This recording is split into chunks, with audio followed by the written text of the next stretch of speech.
ঘটনায় হাসিনা তারিক সিদ্দিকী সহ ৩০ জনের বিরুদ্ধে গ্রেপ্তারি পরোয়ানা জারি।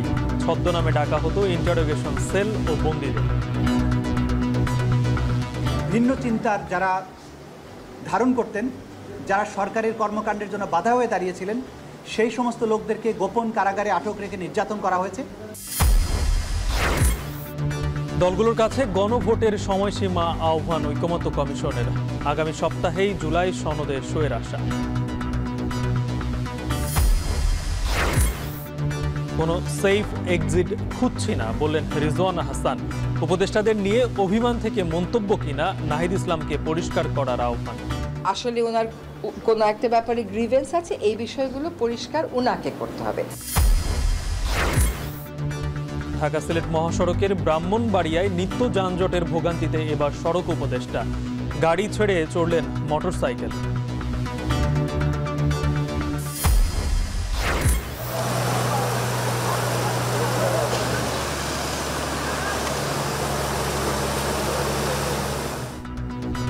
খুলনার দাকপে জোয়ারের পানির তোড়ে ভেঙে গেছে বাঁধ, প্লাবিত অন্তত 4টি গ্রাম। ভেসে গেছে ফসলের মাঠ, মাছের ক্ষেত। এবং সমঝোতায় রাজি না হওয়ায় সরে যেতে হয় বিসিবি নির্বাচন থেকে, দাবি তামিমের। জেলা ও ঢাকা পর্যায়ের সব ধরনের ক্রিকেট বয়কটের ঘোষণা 48টি ক্লাবে।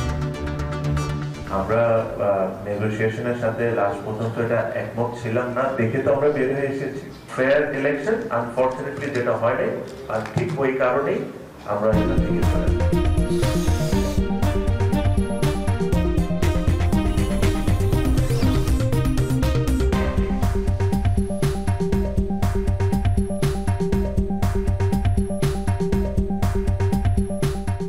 স্বাগত। এখন বিকেলে শুনছিলেন শিরোনাম, পুরো আয়োজন জুড়ে সঙ্গে আছি গালিব ইবনে রিয়াজ।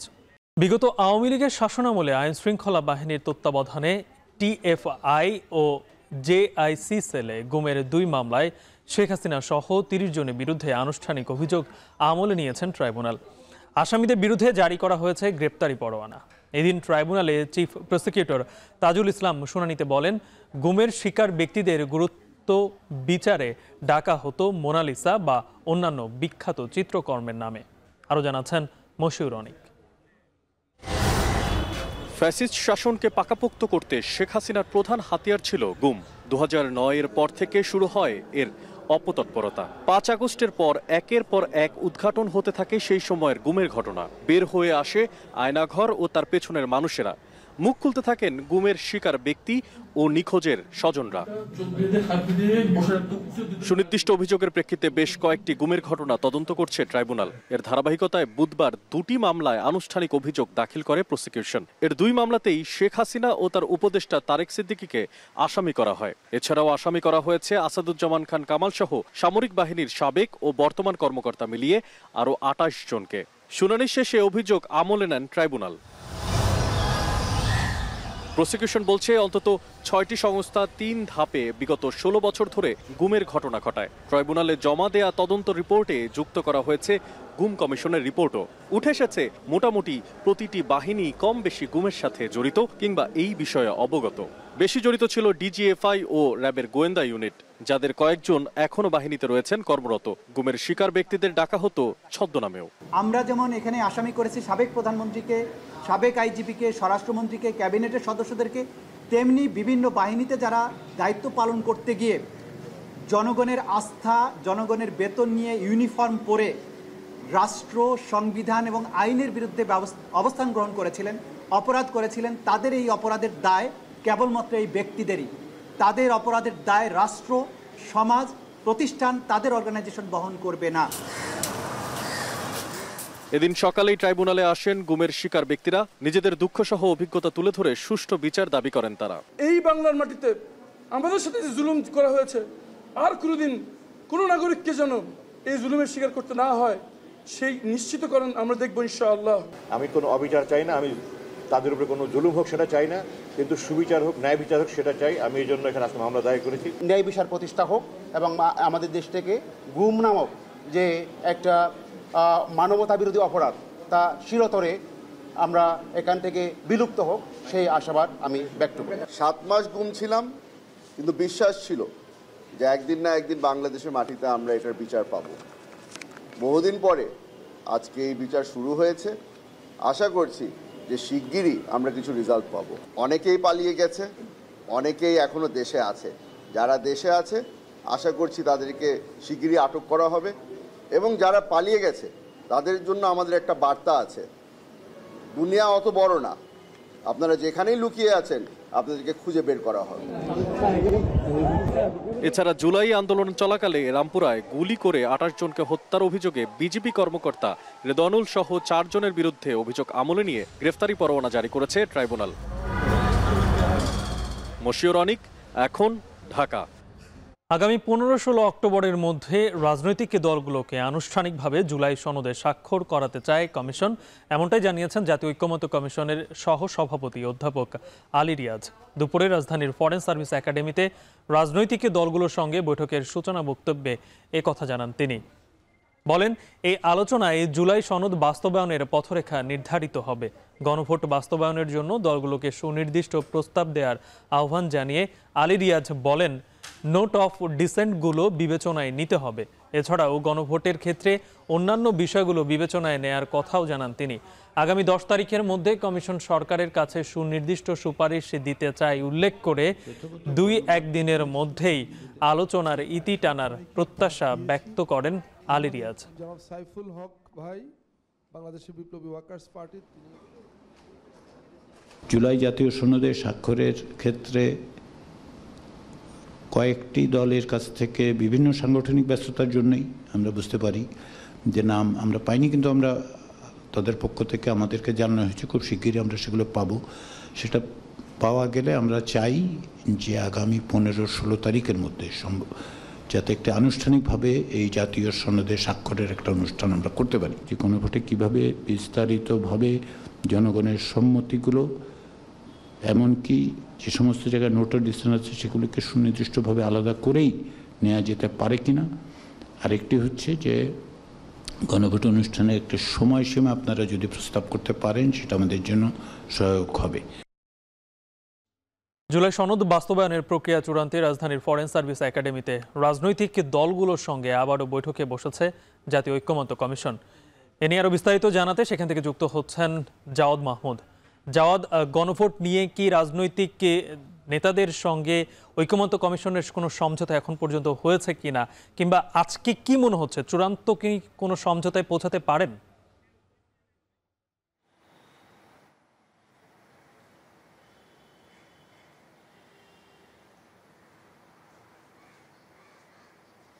গালিব, আপনি যেটি বলছিলেন প্রথমেই গণভোটের বিষয়টি, সেটা নিয়ে কিন্তু আমরা প্রথমে বেশ মাস কয়েক ধরেই দেখেছি যে বিএনপি, জামায়াত এবং এনসিপির মধ্যে এই বড় 3টি দলের কথা বলছি। বড় 3টি দলের 3 ধরনের প্রস্তাবনা ছিল। অর্থাৎ বিএনপি বলে আসছিল যে পরবর্তী সংসদেই তারা আসলে জুলাই সনদ সেটির বাস্তবায়ন চায়। জামায়াত একটি গণভোটের কথা বলেছিল, কিন্তু পরবর্তীতে বিশেষ সাংবিধানিক আদেশের মাধ্যমে তারা একটি প্রস্তাবনা দিয়েছে। এবং এনসিপি শুরু থেকেই তারা গণপরিষদ নির্বাচনের মধ্য দিয়ে যে জুলাই সনদ বাস্তবায়ন সেটি তারা দাবি জানিয়ে আসছিল। কিন্তু সবশেষ কিছুদিন আগে বিএনপির স্থায়ী কমিটির সদস্য এবং নীতি নির্ধারণী পর্যায়ে একজন নেতা সালাউদ্দিন আহমেদ, তিনি যেটি বলেছেন, তিনি আসলে গণভোটে যে বিএনপি রাজি আছে বা অন্যদের প্রস্তাবনার সাথে তিনি সেটি একটি মত প্রকাশ করেন। এরপরে এটি আবার নতুন করে আলোচনায় আসে এবং তিনি যেদিন বক্তব্য দেন তার পরের দিনেই কিন্তু আবার এই ঐক্যমত্য কমিশনের বৈঠক ছিল। সেখানে আসলে সর্বসম্মতক্রমে গণভোটের নিয়ে আলোচনা হয় এবং সব দলগুলোই এক ধরনের ঐক্যমত্যে পৌঁছে যে গণভোট নিয়ে। কিন্তু এখানে যে আরেকটি দ্বিমত দেখা দিয়েছে সেটি হচ্ছে বিএনপি বলছে যে নির্বাচনের দিন, অর্থাৎ যেদিন ত্রয়োদশ জাতীয় সংসদ নির্বাচন অনুষ্ঠিত হবে সেদিনে গণভোটটা সেই একই সাথে অনুষ্ঠিত হবে হ্যাঁ না ভোটের মধ্য দিয়ে। এবং জামায়াত বলছে যে না, এই গণভোট নির্বাচনের আগে, অর্থাৎ জাতীয় সংসদ নির্বাচনের আগে অনুষ্ঠিত হবে। এটি নিয়ে একটি দ্বিমত রয়েছে। এবং এর প্রক্রিয়াটা কি, অর্থাৎ এখানে কিন্তু বেশ কয়েকটি প্রক্রিয়া রয়েছে যে হ্যাঁ ভোট না ভোট হলেও যেহেতু 84টি বিষয় ঐক্যমত্য হয়েছে, এই 84টির বিষয় এবং যেগুলো নোট অফ ডিসেন্ট রয়েছে সেগুলোর সুরাহা বা সমাধান কীভাবে হবে সেই বিষয়গুলো নিয়ে এখানে আলোচনা হচ্ছে। এবং আজকে ঐক্যমত্য কমিশন তারা প্রত্যাশা করছেন যে এই বিষয়গুলো নিয়ে আসলে একটি সুনির্দিষ্ট সমাধানে তারা আসতে পারবেন। নোট অফ ডিসেন্টগুলো নিয়ে অথবা যে 284টি বিষয় নিয়ে রাজনৈতিক দলগুলোর মধ্যে ঐকমত্য হয়েছে। সেই বিষয়গুলো নিয়ে যে গণভোট অনুষ্ঠিত হবে সেই প্রক্রিয়াটা কি হবে এবং এই গণভোটের মাধ্যমটা কি হবে, সেটি নির্বাচনের আগে নাকি নির্বাচনের দিন হবে, সেই বিষয়গুলো নিয়ে ঐকমত্য কমিশনের সহসভাপতি অধ্যাপক আলী রিয়াজ তিনি বলেছেন যে আজকের মধ্যে তারা চাচ্ছেন যে এটি শেষ করতে, এবং তিনি তার বক্তব্যে এটি উল্লেখ করেছেন তিনি যখন সূচনা বক্তব্য দিয়েছিলেন বেলা 2টা নাগাদ এটি মূলত আনুষ্ঠানিকভাবে শুরু হয়। সেখানে তিনি বলেছেন যে তারা যদি আজকে না পারে তাহলে 2-1 দিনের মধ্যেই অর্থাৎ এটি তারা শেষ করতে চান। এবং এর আগে আপনি যেটি আসলে বলেছিলেন আমরা দেখেছি যে 15 তারিখ অর্থাৎ 15 এবং 16 তারিখের মধ্যেই এই যে রাজনৈতিক দলগুলো আছে তাদের এই জুলাই সনদে স্বাক্ষর করাতে চায় ঐকমত্য কমিশনে, এমনটি প্রত্যাশা ব্যক্ত করেছেন। এই ছিল এখন পর্যন্ত আমার কাছে রাজধানী ফরেন সার্ভিস একাডেমি থেকে জাতীয় ঐকমত্য কমিশনের সাথে রাজনৈতিক দলগুলোর যে বৈঠক তার সব শেষ। যুক্ত ছিলেন সহকর্মী জাওয়াদ মাহমুদ। কোনো সেফ এক্সিটের খোঁজ করছি না বলে জানিয়েছেন বন ও পরিবেশ উপদেষ্টা সৈয়দা রিজওয়ানা হাসান। দুপুরে সচিবালয়ে সাংবাদিকদের কাছে এ কথা বলেন তিনি। উপদেষ্টাদের নিয়ে এনসিপির আহ্বায়কের বক্তব্য প্রসঙ্গে তিনি আরও বলেন, কেন তিনি এ মন্তব্য করেছেন তা নাহিদ ইসলামকে স্পষ্ট করতে হবে। উপদেষ্টা বলেন, সব রাজনৈতিক দলের মতোই জাতীয় নাগরিক পার্টির সঙ্গে সরকারের সুসম্পর্ক রয়েছে। অন্তর্বর্তী সরকারের অধীনেই আগামী নির্বাচন অনুষ্ঠিত হবে। কোনো রাজনৈতিক দলের নির্বাচনে অংশগ্রহণ করা বা না করা তাদের নিজস্ব বিষয়। দেশের সামগ্রিক পরিস্থিতি স্থিতিশীল আছে দাবি করে তিনি বলেন, ফেব্রুয়ারিতে নির্বাচন হবে এ নিয়ে প্রশ্ন তোলার কোনো সুযোগ নেই। সরকার গণহত্যার বিচার নিশ্চিত করতে চায় বলেও জানান তিনি।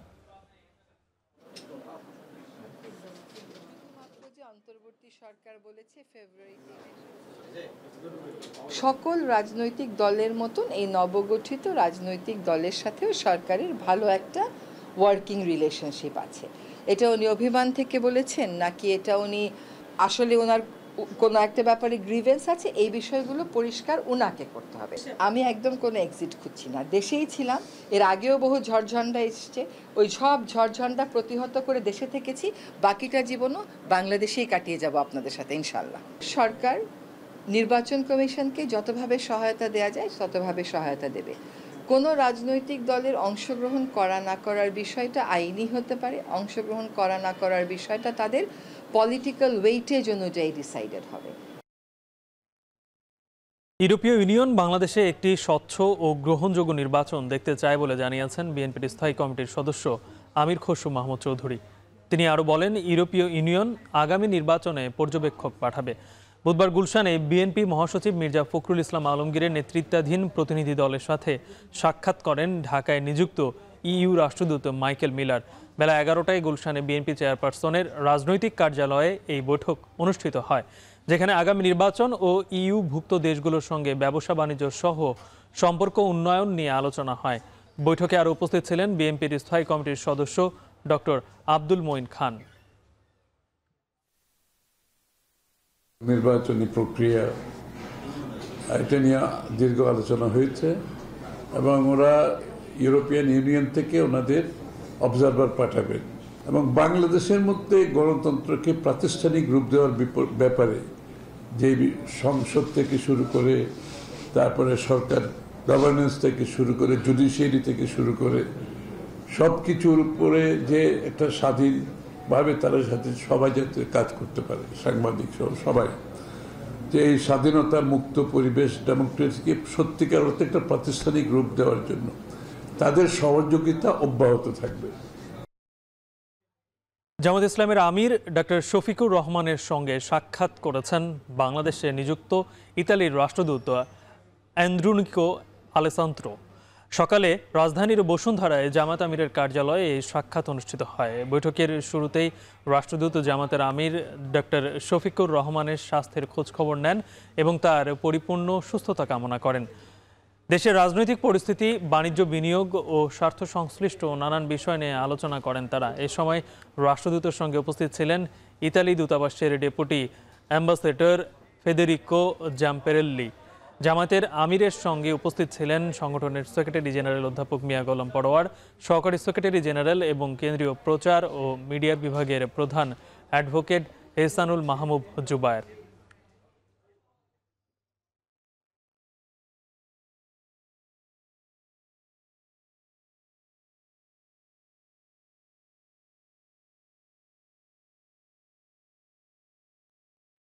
সমঝোতায় রাজি না হওয়ায় বিসিবি নির্বাচন থেকে সরে যেতে হয়েছিল বলে দাবি করেছেন তামিম ইকবাল। একই সঙ্গে বিসিবি নির্বাচনে কারচুপি ও অনিয়মের অভিযোগ করে ঢাকা লিগ সহ ঘরোয়া ক্রিকেট বর্জনের ঘোষণা দিয়েছেন মনোনয়ন প্রত্যাহার করা ক্লাব কর্তারা। বিস্তারিত প্রতিবেদনে। বিসিবি নির্বাচন নিয়ে নাটকীয়তা যেন শেষই হচ্ছে না। নবনির্বাচিত পরিচালনা পর্ষদ দায়িত্ব নিয়ে তাদের কার্যক্রম শুরু করে দিলেও প্রতিবাদের ভাষা জারি রেখেছেন তামিম ইকবাল সহ নির্বাচন বয়কট করা ক্রীড়া সংগঠকরা। রাজধানীর একটি হোটেলে আবারও গণমাধ্যমের সামনে হাজির হয়ে বিসিবি নির্বাচন আর নির্বাচিত সভাপতিকে অবৈধ ঘোষণা করলেন তারা। যারা এই পুরো প্রসেসটাকে বিতর্কিত করেছে, আমাদেরকে ক্লাব বা সংগঠক হিসেবে অস্বীকার করছে একের পর এক। আপনারাই বলেন যে আমরা কি এই যে আজকে এই কথাটা বললাম, এই কথাটা কোত্থেকে বললাম? তা আপনারা তো যদি সংগঠক হিসেবে আমাদেরকে অপ্রয়োজনীয় মনে করেন, তাহলে নিশ্চয়ই আপনারা ওই সমস্ত প্লেয়ার যারা স্টেক হোল্ডার, যারা ক্ষতিগ্রস্ত হবে, তাদের দায়িত্ব নেবেন আপনারাই। আজকে আপনারা যা স্টেটমেন্ট দিচ্ছেন, এই স্টেটমেন্টের সাথেই কিন্তু থাকে। ভবিষ্যতে যদি কোনো কিছু হয়, তখন কিন্তু স্টেটমেন্ট চেঞ্জ করে আমাদের সাথে এসে বসে দেবেন না। এই জিনিসটা আপনি মেনটেন করুন। কিছু কিছু জিনিস আমাদের তরফ থেকে এগুলো অতটুকুই থাকুক, বিকজ আমার কাছে মনে হয় যে এই জিনিসগুলো যদি নিয়ে আমরা পাবলিকলি ডিসকাস করি ঠিক না। আমাদের স্টান্সটা ডে 1 থেকে এখন পর্যন্ত চেঞ্জ ছিল, ফেয়ার ইলেকশন। আনফরচুনেটলি যেটা হয় নাই, আর ঠিক ওই কারণেই আমরা এখান থেকে সরে আসি, আর কোনো কিছু না। নির্বাচনের আগেই বিদ্রোহী সংগঠকরা হুমকি দিয়েছিলেন তাদের দাবি না মানলে ঘরোয়া ক্রিকেট বর্জন করবেন তারা। যদিও নির্বাচিত হয়ে সভাপতি আমিনুল ইসলাম বুলবুল জানিয়েছিলেন আলোচনায় বসেই সব ঠিক করে ফেলবে তারা। তবে সভাপতির কথায় মন গলছে না ক্লাব সংগঠকদের। আগের দাবিতেই অটল রইলেন তারা। সঙ্গে বর্তমান কমিটিকে হুঁশিয়ারি দিয়ে রাখলেন তামিম ইকবালও। দেশের ক্রিকেটের স্বার্থে আবারও নির্বাচনের দাবি জানিয়েছেন এসব সংগঠকরা। ফারহান ইহসান, এখন, ঢাকা। খানাখন্দ ও সংস্কার কাজ পরিদর্শনে গিয়ে ঢাকা সিলেট মহাসড়কে তীব্র যানজটের কবলে পড়েন সড়ক পরিবহন উপদেষ্টা ফাউজুল কবির খান। 2 ঘন্টার বেশি সময়ে আটকা থাকার পর মোটরসাইকেলে করে ব্রাহ্মণবাড়িয়ার সরাইল বিশ্ব রোড মোড়ে সংস্কার কাজের পরিদর্শন এলাকায় পৌঁছান তিনি। তবে যানজটের কারণ হিসেবে সড়কের বেহাল দশা নয়, বরং ট্রাফিক ব্যবস্থাকে দায়ী করলেন উপদেষ্টা। আশ্বাস দিলেন সরাইল বিশ্ব রোড মোড়ে উড়াল সেতু নির্মাণের। ব্রাহ্মণবাড়িয়া থেকে আরও জানাচ্ছেন আজিজুল সঞ্চয়। ঢাকা সিলেট মহাসড়কের ব্রাহ্মণবাড়িয়ায় যানজটের ভোগান্তি নিত্যদিনের। ঘন্টার পর ঘন্টা বসে থাকা এখানে অবধারিত। সকাল 10টায় সিলেট থেকে রওনা হয়ে ঢাকা পৌঁছতে 12 থেকে 14 ঘন্টা সময় লাগে প্রায়। এবারে সেই যানজটে আটকা পড়েন খোদ সড়ক পরিবহন উপদেষ্টা ফাউজুল কবির খান। বুধবার সকাল 10:30টায় ব্রাহ্মণবাড়িয়ার সরাইল বিশ্ব রোড মোড়ের সংস্কার কাজ পরিদর্শনে যাওয়ার কথা ছিল উপদেষ্টার। তবে সেই ভাঙা রাস্তায় 2 ঘন্টার বেশি সময় আটকা থাকে উপদেষ্টার গাড়িবহর। উপায় না পেয়ে শেষমেশ গাড়ি থেকে নেমে হাঁটতে শুরু করেন তিনি। অবশেষে বাহাদুরপুর এলাকায় একটি মোটরসাইকেলে করে রওনা হন বিশ্ব রোডের উদ্দেশ্যে। আর পরিদর্শন এলাকায় পৌঁছন বেলা 1টার পর। এরপর বেহাল মহাসড়ক পরিদর্শন করেন উপদেষ্টা। যদিও যানজটের কারণ হিসেবে সড়কের বেহাল দশা নয়, বরং ট্রাফিক ব্যবস্থাকে দায়ী করলেন উপদেষ্টা। বললেন সরাইল বিশ্ব রোড মোড়ে উড়াল সেতু নির্মাণ করলে সমাধান মিলবে। কোনোভাবে অসুবিধা হতো না যদি ট্রাফিকের একটা শৃঙ্খলা থাকতো। প্রথম উন্নতি করতে হবে সেটা হচ্ছে যে যেটা বললাম যে যানবাহন ব্যবস্থাপনা। এখন আপনারা দেখবেন যে একদিকে গাড়ি চলতেছে, আরেকদিকে গাড়ি বন্ধ। তারপর আবার কতদূর যায় দেখবেন যে রাস্তা খালি। দীর্ঘমেয়াদী যেটা সেটা হচ্ছে যে এখানে একটা ফ্লাইওভার করতে হবে। তো আমরা এই ফ্লাইওভারের জন্য ডিজাইন করার জন্য, এটার জন্য অর্থ সংস্থানের জন্য, এটার জন্য প্রকল্প প্রস্তুত করার জন্য আমরা করতেছি। গত 3 থেকে 4 মাসের মতোই মঙ্গলবার মধ্যরাত থেকেও মহাসড়কের আশুগঞ্জের সোহাগপুর থেকে সরাইলের শাহবাজপুর পর্যন্ত 15 কিলোমিটার সড়ককে যানবাহনের গতি নামে শূন্যের কোটায়, যাতে চরম ভোগান্তিতে পড়েন যাত্রীরা। কালকের 11টার গাড়ি এটা নাইটের এখন পর্যন্ত আছি। সিলেটের উদ্দেশ্যে ঢাকা থেকে রওনা হয়ে রাজারবাগ থেকে, কিন্তু বাট সারা রাত তো গেল এখন তো সকাল 10টা মতো বেজে গেছে, কিন্তু এখন আমরা সিলেট পৌঁছাতে পারিনি। প্রায় অনেক মাস ধরে স্যার এই যানজটটা প্রতিদিনই এই অবস্থা থাকে। বিশ্বের অনেক গর্তের কারণে এই যানজটটা সৃষ্টি হচ্ছে। 2020 সালে আশুগঞ্জ নৌবন্দর থেকে আখাউড়া স্থলবন্দর পর্যন্ত প্রায় 51 কিলোমিটার সড়ক 4 লেনে উন্নীতকরণের কাজ শুরু হয়। এরপর নানান সংকটে বারবার ব্যাহত হয়েছে সড়কটির নির্মাণ কাজ, যাতে ছোট বড় অসংখ্য গর্ত আর প্রতিনিয়ত যানজটে ভোগান্তিতে পড়ছেন চলাচলকারীরা।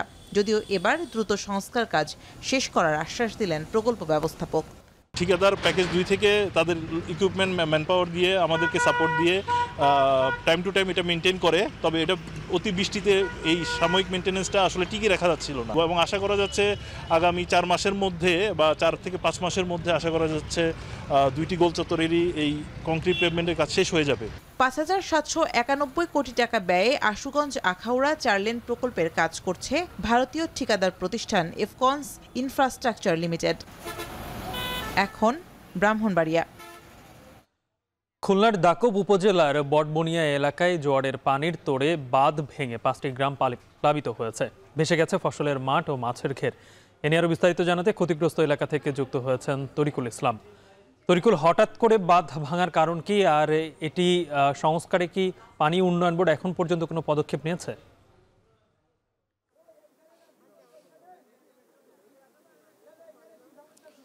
গালিব, আসলে বাঁধ ভাঙার কারণ হচ্ছে নাজুক বাঁধ। এখানে এই নাজুক বাঁধের কারণে বাঁধটি আসলে পানির চাপটা নিতে পারেনি স্বাভাবিকের থেকে, যেহেতু জোয়ার চলছিল এবং এখান যেহেতু ভরা পূর্ণিমা রয়েছে, যে কারণে এখানে 6 ফুট পর্যন্ত পানি উচ্চতা বৃদ্ধি পেয়েছে। আর এই কারণেই কিন্তু এই এলাকার বাঁধটা আসলে ভেঙে গেছে এবং ভেঙে প্লাবিত হয়েছে। প্লাবিত হয়ে এখানে 5টি গ্রাম, আমরা যে পর্যন্ত যে খবর পেয়েছি, 5টি গ্রামে পানি প্রবেশ করেছে।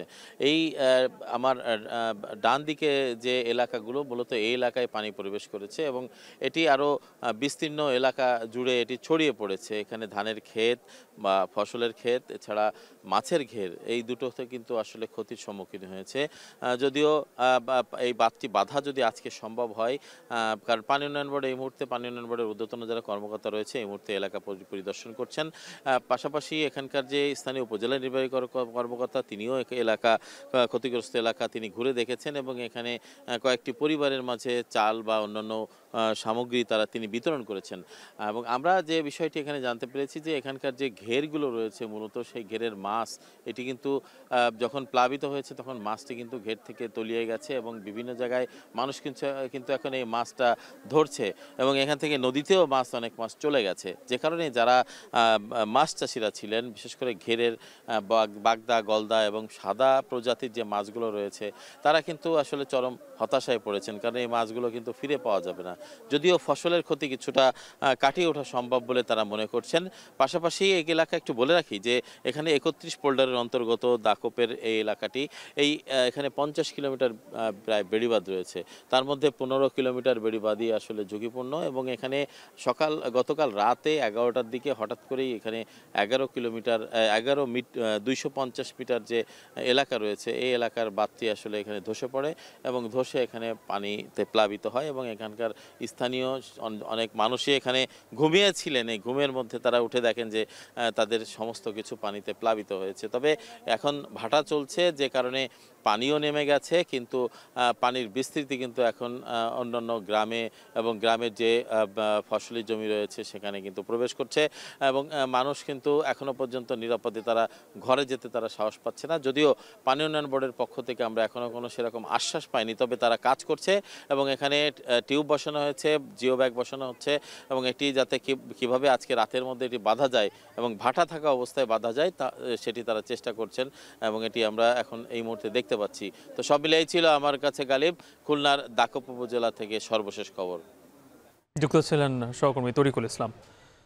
স্বল্পোন্নত দেশ থেকে উত্তরণ মসৃণ ও টেকসই করতে গঠিত জাতীয় স্টিয়ারিং কমিটির সভা অনুষ্ঠিত হয়েছে প্রধান উপদেষ্টার কার্যালয়ে।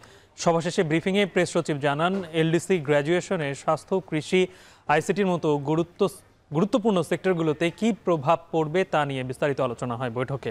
ক্ষতি পুষিয়ে নিতে বৈঠকে প্রয়োজনীয় নীতি প্রণয়ন ও কৌশল নির্ধারণের তাগিদ দেওয়া হয়। বিজিএম এর প্রতিনিধিরা ম্যান মেইড ফাইবারের ক্ষেত্রে সরকারকে নীতি সহায়তা চান। পাশাপাশি নিরবিচ্ছিন্ন জ্বালানি সরবরাহ নিশ্চিতে দাবি করেন। আগামী 12 অক্টোবর রাষ্ট্রীয় সফরে ইতালিতে যাচ্ছেন প্রধান উপদেষ্টা।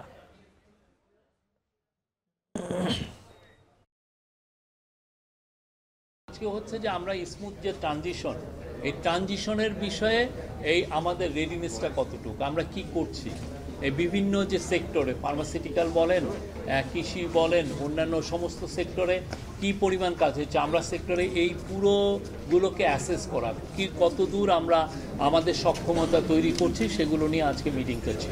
মিটিংয়ের শুরুতেই প্রফেসর ইউনূস একটি ইন্ট্রোডাক্টরি ভাষণ দেন। উপদেষ্টা বলেন, আমাদের কাছে এটা পরিষ্কার হতে হবে যে আমরা আর পরনির্ভর হতে চাই না। উনি আসলে আজকে পুরো মিটিংটায় স্বনির্ভরতার উপরে জোর দিয়েছেন। চট্টগ্রামের বিএনপি নেতা আব্দুল হাকিম হত্যাকাণ্ড হয়েছে মদুনাঘাট পুলিশ ফাঁড়ির 200 মিটারের মধ্যে। যদিও গুলির শব্দে যানজটের কারণে ঘটনাস্থলে যেতে 10 মিনিট সময় লাগে পুলিশের। এই ঘটনায় হত্যাকারীরা পালিয়ে গেলেও 3 জনকে প্রাথমিকভাবে শনাক্ত করেছে পুলিশ। তবে তদন্তের স্বার্থে তাদের নাম পরিচয় প্রকাশ করছে না তারা। পুলিশের ধারণা, বালু মহালের ব্যবসা নিয়েই রাজনৈতিক প্রতিপক্ষের সাথে বিরোধের জেরে এই হত্যাকাণ্ড হতে পারে। আরও জানাচ্ছেন ফাইসাল করিম। সড়কে দাঁড়িয়ে থাকা একটি সাদা প্রাইভেট কার, যেটিকে লক্ষ্য করে ফিল্মি স্টাইলে গুলি ছুটছিলেন হেলমেটধারী। প্রথমে গুলি করা হয় গাড়ির বনেট ও চাকায়, এরপর গাড়িতে থাকা ব্যক্তিকে লক্ষ্য করে। ভিডিওতে শোনা যায় অন্তত 5টি গুলির শব্দ। মঙ্গলবার সন্ধ্যায় চট্টগ্রামের মদুনাঘাটে বিএনপি কর্মী মোহাম্মদ আব্দুল হাকিমকে প্রকাশ্যে গুলি করে হত্যার ঘটনার এই ভিডিও ছড়িয়ে পড়ে যোগাযোগ মাধ্যমে। স্থানীয়রা জানান, ঘটনাস্থল থেকে কিছু দূরেই একটি পুলিশ ফাঁড়ি থাকলেও পরোয়া করেনি হত্যাকারীরা। পুলিশের দাবি, ঘটনার 10 মিনিট পরেই ঘটনাস্থলে পৌঁছালেও ততক্ষণে রাউজানের দিকে পালিয়ে যায় ঘাতকেরা। গুলির শব্দে সড়কে যানজট তৈরি হওয়ায় পুলিশের পৌঁছতে দেরি হয় বলে দাবি তাদের। পুলিশ বলছে, প্রাথমিকভাবে হত্যাকাণ্ডে জড়িত 3 জনকে শনাক্ত করেছেন তারা। এই ঘটনায় স্বজনেরা আজ মামলা করতে পারেন বলেও জানায় তারা। ভিকটিমের যে রাজনৈতিক, ব্যবসায়িক, ব্যক্তিগত এবং পারিবারিক যে বিরোধ আছে বিভিন্ন বিষয়ে, তার যে শত্রুপক্ষ আছে, তাদের বিষয়গুলো সমস্ত বিষয় নিয়ে আমরা আমলে নিয়ে এই তদন্ত কার্যক্রমটা চালিয়ে যাচ্ছি। পুলিশের ধারণা, নিহত হাকিম বিএনপির কোনো পদে না থাকলেও বহিষ্কৃত নেতা গিয়াস কাদের চৌধুরীর ঘনিষ্ঠ ছিলেন। বালুমহালের ব্যবসা নিয়ে বিরোধের জেরেই এই হত্যাকাণ্ড হতে পারে। তবে এর সাথে রাজনৈতিক প্রতিপক্ষ গোলাম আকবর খন্দকারের অনুসারীরা জড়িত কিনা তাও খতিয়ে দেখা হচ্ছে। আমরা যাদের বিষয়ে খোঁজখবর নিচ্ছি, আমরা তদন্তের স্বার্থে আপাতত তাদের নাম প্রকাশ করছি না, তবে শীঘ্রই আপনারা জানতে পারবেন। রাউজানে গত 2 মাসে রাজনৈতিক সহিংসতায় প্রাণ গেছে অন্তত 13 জনের। এর মধ্যে 10টি হত্যাকাণ্ড রাজনৈতিক। বিএনপির বিবাদমান 2 পক্ষে সংঘর্ষ হয়েছে শতাধিকবার। গুলিবিদ্ধ হয়েছেন 300-রও বেশি মানুষ। ফাইসাল করিম, এখন চট্টগ্রাম। টাইফয়েড প্রতিরোধে ঢাকা উত্তর সিটি কর্পোরেশনের 10টি জোনে 12 অক্টোবর থেকে 13 নভেম্বর পর্যন্ত টিকাদান কর্মসূচি পালন করা হবে। এছাড়া 9 মাস থেকে 15 বছর বয়সীদের জন্ম নিবন্ধন সনদ না থাকলেও লাইন লিস্টিংয়ের মাধ্যমে টাইফয়েডের টিকা নিতে পারবে বলে জানিয়েছেন ঢাকা উত্তর সিটি কর্পোরেশন। আরও জানাচ্ছেন মেহেরিন আনি। দিন দিন আক্রান্তের সংখ্যা বাড়ায় উদ্বিগ্ন সরকার সারা দেশে টাইফয়েডের টিকাদান কর্মসূচি হাতে নিয়েছে। শিশুদের আক্রান্তের হার বেশি হওয়ায় ইপিআই সেন্টার, হাসপাতাল ছাড়াও সারা দেশে স্কুল পর্যায়ে দেয়া হবে এই টিকা। টাইফয়েড থেকে রক্ষায় চলতি বছর 1 সেপ্টেম্বর থেকে টিকাদান কর্মসূচি শুরুর কথা থাকলেও স্বাস্থ্য সহকারীদের আন্দোলনের কারণে তা পিছিয়ে 12 অক্টোবর নির্ধারণ করা হয়। ঢাকা উত্তর সিটি কর্পোরেশনের 10টি জোনে 12 অক্টোবর থেকে 13 নভেম্বর পর্যন্ত টাইফয়েড টিকাদান কর্মসূচি পালন করা হবে বলে জানিয়েছেন ডিএনসিসির প্রধান স্বাস্থ্য কর্মকর্তা। বুধবার রাজধানীর গুলশানে নগর ভবনে টাইফয়েড টিকাদান ক্যাম্পেইন এবং ডেঙ্গু বিষয়ক সংবাদ সম্মেলনে এ কথা জানান তিনি। আনুষ্ঠানিক শিক্ষার বাইরে যে সকল শিশুরা রয়েছে কমিউনিটিতে অথবা ইনফরমাল ইনস্টলেশন বিভিন্ন বস্তিতে যে বাচ্চাগুলো আছে শিক্ষার বাইরে, সেই বাচ্চাগুলোর জন্য আমরা একটা প্রোগ্রাম হাতে নিয়েছি। এই 2টা ফেজে মাসব্যাপী এই টিকাদান কর্মসূচিটি অনুষ্ঠিত হবে। এখানে একটা মাত্র ডোজ দেওয়া হবে এবং এই একটি ডোজে তাকে টাইফয়েড জ্বরের এগেনস্টে প্রতিরোধ ক্ষমতা গড়ে তোলা হবে। এছাড়াও এবার 9 মাস থেকে 15 বছর পর্যন্ত যাদের বয়স, তাদের জন্ম নিবন্ধন সনদ না থাকলেও লাইন লিস্টিং এর মাধ্যমে টাইফয়েড টিকা নিতে পারবেন বলে জানিয়েছেন কর্তৃপক্ষ। যাদের সরকার ডিজিটাল রেজিস্ট্রেশন আছে তারা ভ্যাকসিনকে রেজিস্ট্রেশন করে কার্ডটা ইনস্টল করে টিকাটা নেবে, আর যাদের নাই তাদেরকে আমরা লাইন লিস্টিং করব। তাদের লাইন লিস্টিংটা করে ফেলেছি অলরেডি, আমরা তাদেরকে আমরা ওই অ্যাপসে ঢুকিয়ে টিকাটা দিব এবং তারাও একটা কার্ড পাবে। মাসব্যাপী এই টিকাদান কর্মসূচি চলবে প্রতিদিন সকাল 8টা থেকে বিকেল 3:30 পর্যন্ত। গ্রুপের ছাত্রছাত্রী থেকে শুরু করে মেহেরিন অ্যানি, এখন, ঢাকা। আন্তর্জাতিক প্রসঙ্গ, মেটাল অর্গানিক ফ্রেমওয়ার্ক উন্নয়নে গবেষণার জন্য রসায়নের নোবেল পেলেন 3 বিজ্ঞানী। বুধবার royal Swedish academy of science চলতি বছরের নোবেল জয়ী হিসেবে জাপানের সুসুমু কিতাগাওয়া, অস্ট্রেলিয়ার রিচার্ড রবসন এবং যুক্তরাষ্ট্রের ওমর এম ইয়াগির নাম ঘোষণা করে। প্রাণের ভিত্তিপ্রস্তর হিসেবে আমিষের নতুন উৎস বিশ্লেষণ ও নকশায় শক্তিশালী কৌশল আবিষ্কারের স্বীকৃতি হিসেবে এই সম্মাননা দেওয়া হয় 3 রসায়নবিদকে। কৃত্রিম বুদ্ধিমত্তা সহ অত্যাধুনিক প্রযুক্তি ব্যবহার করে এই গবেষণা করেন তারা। মর্যাদাপূর্ণ এই সম্মাননার পাশাপাশি পুরস্কারের অর্থ বাবদ 1,10,00,000 সুইডিশ ক্রোনার সমানভাবে ভাগ করে দেওয়া হবে 3 বিজয়ীকে। এছাড়াও স্বর্ণপদকও উপহার পাবেন সুইডিশ রাজার কাছ থেকে।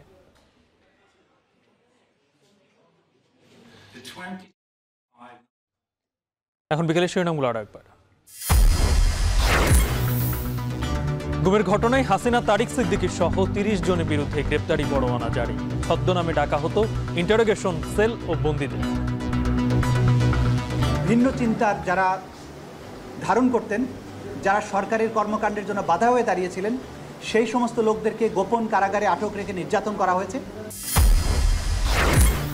দলগুলোর কাছে গণভোটের সময়সীমা আহ্বান ঐক্যমত্য কমিশনের। আগামী সপ্তাহে জুলাই সনদে সইয়ের আশা। কোনো সেফ এক্সিট খুঁজছি না বললেন রিজওয়ান হাসান। উপদেষ্টাদের নিয়ে অভিমান থেকে মন্তব্য কিনা নাহিদ ইসলামকে পরিষ্কার করার আহ্বান।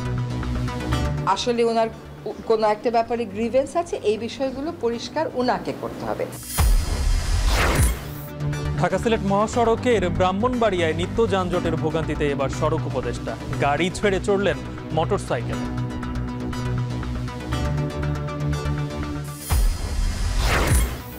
এবং সমঝোতায় রাজি না হওয়ায় সরে যেতে হয় বিসিবি নির্বাচন থেকে, দাবি তামিমের।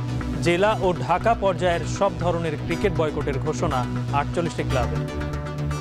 আমরা নেগোসিয়েশনের সাথে লাস্ট পর্যন্ত এটা একমত ছিলাম না, দেখে তো আমরা বের হয়ে এসেছি। ফেয়ার ইলেকশন আনফরচুনেটলি যেটা হয় নাই, আর ঠিক ওই কারণেই আমরা এখান থেকে সরে আসি।